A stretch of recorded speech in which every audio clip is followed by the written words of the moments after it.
সুপ্রিয় শিক্ষার্থীবৃন্দ, দ্বাদশ শ্রেণীর অনলাইন ক্লাসে সবাইকে স্বাগতম। আশা করি আল্লাহর রহমতে সবাই সুস্থ আছো।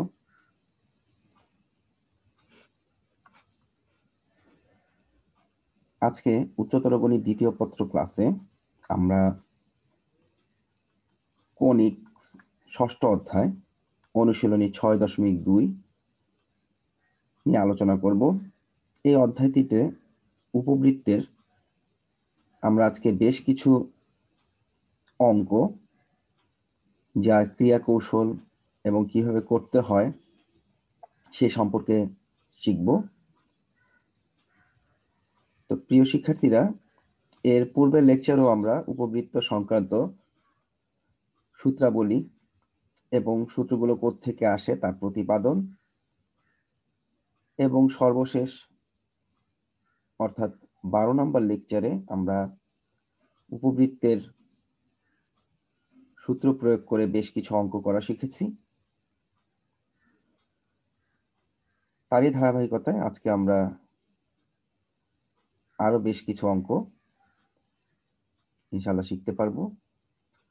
তো আমরা আমাদের মূল পাঠে প্রবেশ করি। আমাদের প্রথম অঙ্কটি হচ্ছে একটি উপবৃত্তের অক্ষদ্বয়কে এক্স এবং ওয়াই অক্ষ ধরে উপবৃত্তের সমীকরণ নির্ণয় করো, যার উৎকেন্দ্রিকতা 1/3 এবং উপকেন্দ্রিক লম্বের দৈর্ঘ্য 8 একক। এক্স এবং ওয়াই কে যদি আমরা অক্ষরেখা ধরি, তাহলে আমরা ধরে নিব যে অক্ষরেখাটা এক্স অক্ষ বা ওয়াই অক্ষ। যদি এক্স অক্ষ বা ওয়াই অক্ষ রেখাকে ধরা হয়, সেক্ষেত্রে উপবৃত্তের সমীকরণ হবে x² / a² + y² / b² = 1, যেখানে a b এর চেয়ে বড়, এটা আমরা ধরে নিব। এবং যার শীর্ষ সবসময় মূল বিন্দুতে অবস্থান করবে।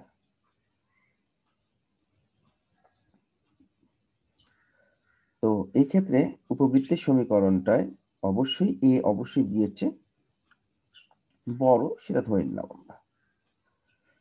যেহেতু এখানে আমাদের প্রশ্নে বলা আছে উৎকেন্দ্রিকতা 1/3 এবং উপকেন্দ্রিক লম্বের দৈর্ঘ্য 8 একক, তাই এই দুটো সূত্র আমরা প্রথমে লিখব।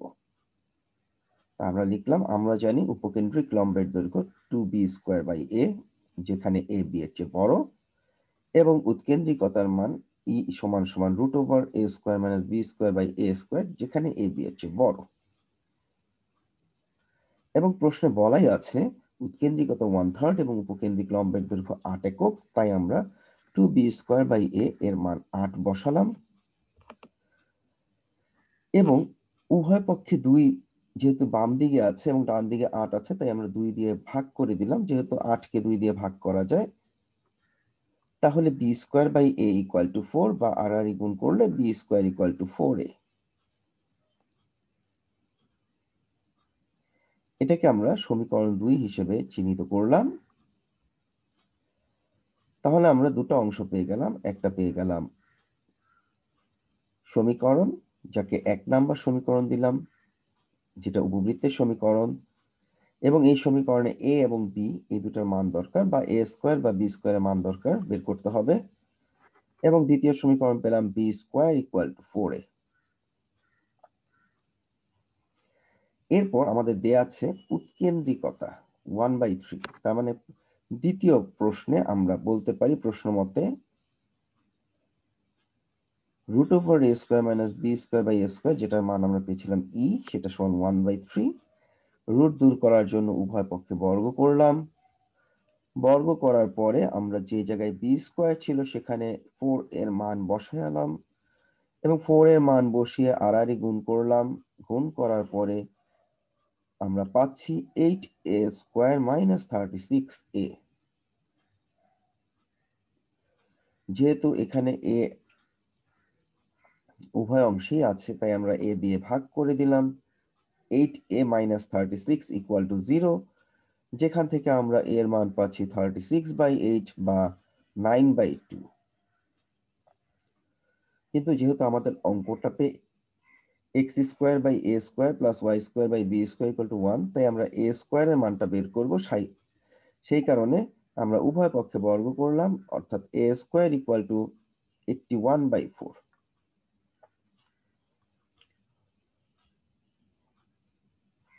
তাহলে আমরা এ স্কোয়ারের মান পেয়ে গেলাম। এই এ স্কোয়ারের মান পাওয়ার পর আমাকে দরকার বি স্কোয়ারের মান বের করা। শিক্ষার্থীরা লক্ষ্য করো, 2 নং সমীকরণটিতে বি স্কোয়ার সমান 4a। আমি যদি এখানে এর মানটা বসিয়ে দিতে পারি তাহলে আমি বি স্কোয়ারের মান পাবো। তাহলে দেখো, এর মান পেয়েছি 9/2, এটা আমরা সমীকরণ 2-তে বসালাম। বি স্কোয়ার সমান 4a, এর জায়গায় 9/2 বসালাম। বসালে বি স্কোয়ারের মান পাচ্ছি 18। তাহলে এ স্কোয়ার পেয়ে গেলাম 81/4, বি স্কোয়ার পেয়ে গেলাম 18। এই মান দুটো আমরা মূল সমীকরণ অর্থাৎ 1 নং সমীকরণে বসালাম এ স্কোয়ার এবং বি স্কোয়ারের জায়গায়, এবং সর্বশেষ এই 4 এটাকে উপরে নিয়ে নিলাম, অর্থাৎ 4x² / 81 plus y² / 18 equal to 1। তাহলে এটি হচ্ছে আমাদের নির্ণেয় উপবৃত্তের সমীকরণ, যে 4x² / 81 plus y² / 18 equal to 1। তো এইভাবে অঙ্কগুলো যদি দেয়া থাকে, শর্তগুলো দেয়া থাকে, তাহলে আমরা এই উপবৃত্তের সমীকরণ বের করতে পারবো। এবং শিক্ষার্থীরা লক্ষ্য করো, এখানে এ এবং বি দুটি অজানা রাশির মান বের করতে হয়েছে, এবং সেই জন্য কিন্তু আমাদের প্রথমে দুটো শর্ত দেয়া ছিল। এই অঙ্কগুলোতে অবশ্যই অজানা রাশি দুটো বের করতে হবে, এবং সেক্ষেত্রে অবশ্যই দুটি শর্ত দেয়া থাকবে, এবং তাদেরকে সমাধান করে আমাদেরকে এ এবং বি এর মান, অর্থাৎ সেই অজানা রাশিগুলোর মান বের করে নিয়ে আসতে হবে। তো আশা করি অঙ্কটা তোমরা বুঝতে পেরেছো। তাহলে এই অঙ্কের অনুরূপ একটি বাড়ির কাজ আশা করি তোমরা করতে পারবে। একটি উপবৃত্তের সমীকরণ নির্ণয় করো যার অক্ষদ্বয় স্থানাঙ্কের অক্ষদ্বয়ের উপর অবস্থিত এবং উপকেন্দ্রিক লম্বের দৈর্ঘ্য 8 একক এবং উৎকেন্দ্রিকতা 1/√2।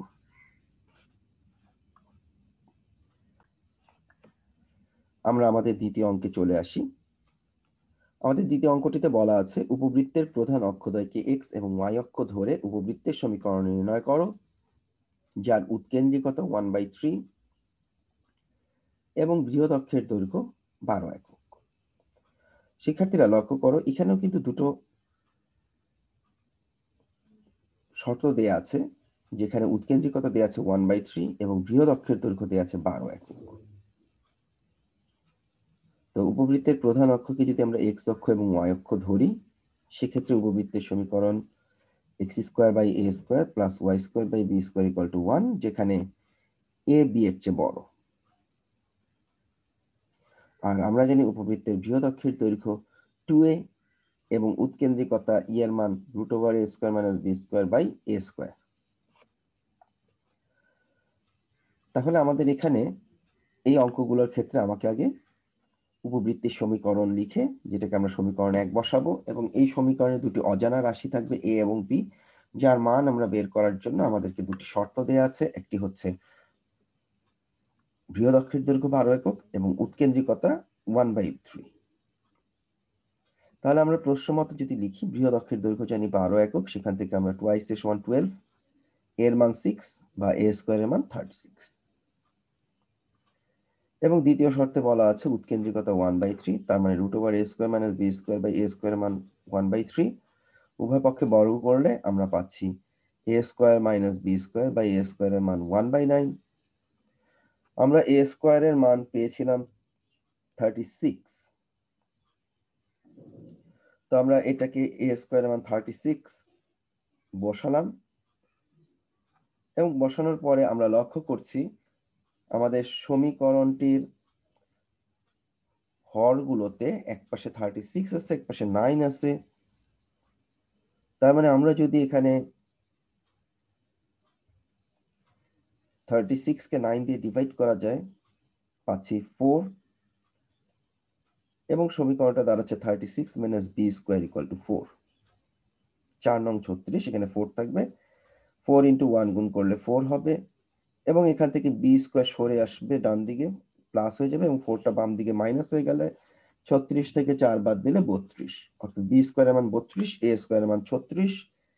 এই মান দুটো আমরা সমীকরণ একে বসাবো, X square by A square, যেখানে এ স্কোয়ারের মান পেয়েছি 36, Y square by B square, যেখানে বি স্কোয়ারের মান পেয়েছি 32 সমান সমান 1। এবং 36 ও 32কে আমরা যদি লসাগু করি তাহলে পাবো 288। এবং 288 থেকে আমরা যদি 288কে 8 দিয়ে ডিভাইড করি তাহলে পাবো 36, অর্থাৎ 288কে 36 দিয়ে ডিভাইড করলে পাবো 8, এবং 288কে 32 দিয়ে ডিভাইড করলে পাবো 9। এটা তোমরা লসাগু করে করতে পারো, এবং লসাগু করে করলে এখানে লসাগু হবে 288 এবং উপরে হবে 8x square plus 9y square equal to 1, এবং আর গুণ করলে আমরা পেয়ে যাব 8x square plus 9y square equal two 288। কেউ যদি মনে করো এটা রাখবা, এটাও সমীকরণ হবে। কেউ যদি মনে করো প্রথম অংশটা রাখবা, সেটাও সমীকরণ হবে। কাজে এইভাবে আমরা উপবৃত্তের সমীকরণ নির্ণয় করতে পারবো।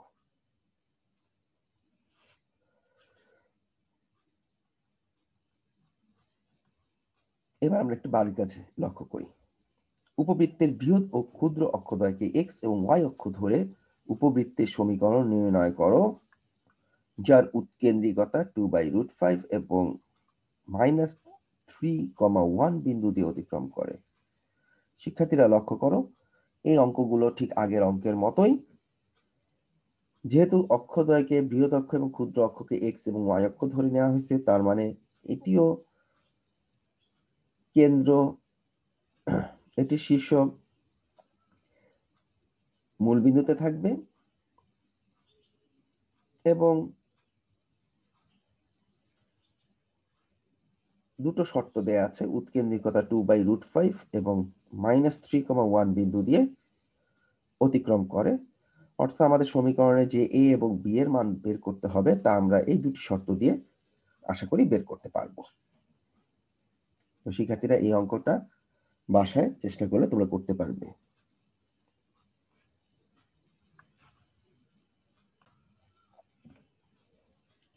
আমাদের তৃতীয় অঙ্ক এবং সর্বশেষ অঙ্কটি, একটি উপবৃত্তের সমীকরণ নির্ণয় করো যার উপকেন্দ্রদ্বয় +-10 বিন্দুতে অবস্থিত এবং উপকেন্দ্রিক লম্বের দৈর্ঘ্য 3 একক। যেহেতু বলাই আছে উপকেন্দ্রদ্বয় +-10 বিন্দুতে অবস্থিত, এই অবস্থানটা দেখে আমরা বুঝে যাব এই উপবৃত্তের সমীকরণ হবে x² / a² + y² / b² = 1। কারণ এই সমীকরণের উপকেন্দ্রের স্থানাঙ্ক হবে ±a0, যেখানে a b এর চেয়ে বড়।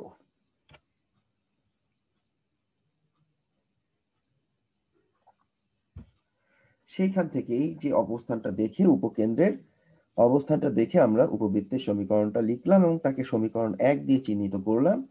এবং আমাদের এখানে দুটো শর্ত দেওয়া আছে, যেহেতু উপকেন্দ্র +-10, তাই উপকেন্দ্রের স্থানাঙ্ক আমার দরকার +-a, 0, এবং উপকেন্দ্রিক লম্বের দৈর্ঘ্যের সূত্র 2b²/a। এবং উপবৃত্তের সমীকরণ নির্ণয় করতে গেলে আমাদের ই অর্থাৎ উৎকেন্দ্রিকতা যদি বের করতে হয়, সেজন্য আমরা উৎকেন্দ্রিকতা সূত্রটা লিখে ফেললাম। উৎকেন্দ্রিকতার মান √a² - b²/a²। এখন শিক্ষার্থীরা লক্ষ্য করো, এই উপকেন্দ্রিক লম্বের দৈর্ঘ্য দেওয়া আছে 3 একক, সেটি আমরা লিখলাম, অর্থাৎ 2b²/a = 3। এখান থেকে আমরা b² এর মান পেলাম 3a/2। এটাকে আমরা সমীকরণ 2 আকারে চিহ্নিত করলাম, এবং উপকেন্দ্রের স্থানাঙ্ক দেওয়া আছে +-a0 এবং সেটির মান দেওয়া আছে +-10। তাহলে এখান থেকে আমরা একটি সিদ্ধান্তে চলে আসতে পারি, এই মান হচ্ছে 1। যদি এই দুটাকে কম্পেয়ার করি, তাহলে এর মান 1 হলে a², e² এর মান 1 বর্গ করলাম, e² এর মান এখানে বসিয়ে দিলাম। বসানোর পরে a² কাটা চলে গেল, কারণ ই এর মান হচ্ছে √a² - b²/a²। তাকে বর্গ করলে এই রুট এবং স্কোয়ার কাটা চলে গিয়ে শুধু ভেতরের এই অংশটা থাকবে, অর্থাৎ a² - b² এ স্কোয়ার এই অংশটা থাকবে, সেটা লিখে এ স্কোয়ার কেটে আমাদের থাকছে A square minus B square equal to 1, এবং বি স্কোয়ারের মান আমরা 3/2 এটা বসালাম, বসানোর পরে 2 দিয়ে গুণ করে দিলাম, আমাদের সমীকরণ হয়ে গেল 2a square minus 3a equal to 2। আমরা সবগুলো একদিকে এনে ডান পাশ শূন্য করে মিডল টার্ম করলাম, অর্থাৎ মিডল টার্ম হবে -4a plus a, 2a common নিলে a-2, এবং পরের অংশ থেকে 1 কমন নিলে a-2। তো আমাদের দুটো উৎপাদক চলে আসলো, একটা হচ্ছে a-2 আর একটা 2a প্লাস 1 ইকুয়াল টু 0। দুটো রাশির গুণফল 0 হলে তারা পৃথক পৃথকভাবে 0 হবে, অর্থাৎ a-2 এর মান 0, সেখান থেকে পাচ্ছি a এর মান 2, এবং 2a প্লাস 1 ইকুয়াল টু 0, যেখান থেকে এর মান পাচ্ছি -1/2। কিন্তু এর মান -1/2 এটা গ্রহণযোগ্য হবে না, কারণ ঋণাত্মক মান এর ক্ষেত্রে গ্রহণযোগ্য নয়। সেক্ষেত্রে আমাদের এর মান 2 হবে এবং a স্কোয়ার ইকুয়াল টু 4 হবে। তাহলে আমরা a স্কোয়ার পেয়ে গেলাম, এবং সর্বশেষ আমার দরকার b এর মান বের করা। তাহলে b এর মান যদি আমরা বের করতে চাই, তাহলে আমাদের এই 2 নং সমীকরণে এর মান বসাতে হবে। এখন শিক্ষার্থীরা লক্ষ্য করো, কেন এর মান মাইনাসটা গ্রহণযোগ্য নয়? কারণ আমি যদি এখানে এর মান মাইনাস বসাই, এই রাশিটা হয়ে যায় পুরোটাই মাইনাস 2 নং সমীকরণের ডান পক্ষে। কিন্তু একটা বাম পক্ষে একটা বর্গ রাশি আছে বি স্কোয়ার, একটা বর্গ রাশি কখনোই একটা ঋণাত্মক সংখ্যার সমান হতে পারে না। সেই কারণে এর ঋণাত্মক মান গ্রহণযোগ্য হবে না। তাহলে আমরা সমীকরণটা পেয়েছিলাম বি স্কোয়ার সমান 3/2a, তার মানে বি স্কোয়ার সমান 3/2 ইন্টু a, অর্থাৎ 3a/2। এখানে এর মানটি আমরা 2 বসাবো, এবং বসালে বি স্কোয়ারের মান পাচ্ছি 3। আর এর আগে পেয়েছিলাম এ স্কোয়ারের মান 4। এই মান দুটো আমরা সমীকরণ 1-এ এ স্কোয়ার এবং বি স্কোয়ারের জায়গায় বসালে সমীকরণ পাবো x²/4 plus y²/3 equal to 1। এটাকে লসাগু করলে 12 হবে, 12 হলে আমরা পাচ্ছি 3x² plus 4y² equal to 12। কাজে আমরা এটাও রাখতে পারি ভগ্নাংশ আকারে x²/4 plus y²/3 equal to 1, অথবা আমরা লিখতে পারি 3x² plus 4y² equal to 12। এই দুটার মধ্যে যে কোনোটাই আমাদের গ্রহণযোগ্য হবে। তাহলে x²/4 plus y²/3 equal to 1ই হবে আমাদের নির্ণেয় উপবৃত্তের সমীকরণ। তো শিক্ষার্থীরা, এই অঙ্কটা পারলে তোমরা আশা করি এই অঙ্কগুলো করতে পারবে। আমাদের প্রথম বাড়ির কাজ আরেকটি, উপবৃত্তের সমীকরণ নির্ণয় করো যার ফোকাস দেয়া আছে +-20 এবং যা 30 বিন্দু দিয়ে যায়। এবং দ্বিতীয় অঙ্ক, উপবৃত্তের বৃহৎ অক্ষ এবং ক্ষুদ্র অক্ষকে x এবং y অক্ষ ধরে উপবৃত্তের সমীকরণ নির্ণয় করো যার উৎকেন্দ্রিকতা দেয়া আছে 2/√5 এবং যা -3,1 বিন্দু দিয়ে অতিক্রম করে। তো আশা করি অঙ্কগুলো তোমরা বাসায় করতে পারবে, এবং সবাই এই অঙ্কগুলো বাড়ির কাজ খাতায় করে সংরক্ষণ করবে। সবাই ভালো থেকো, প্রত্যেকের মঙ্গল কামনা করে আজকের পাঠ এখানেই সমাপ্ত করছি। আল্লাহ হাফেজ।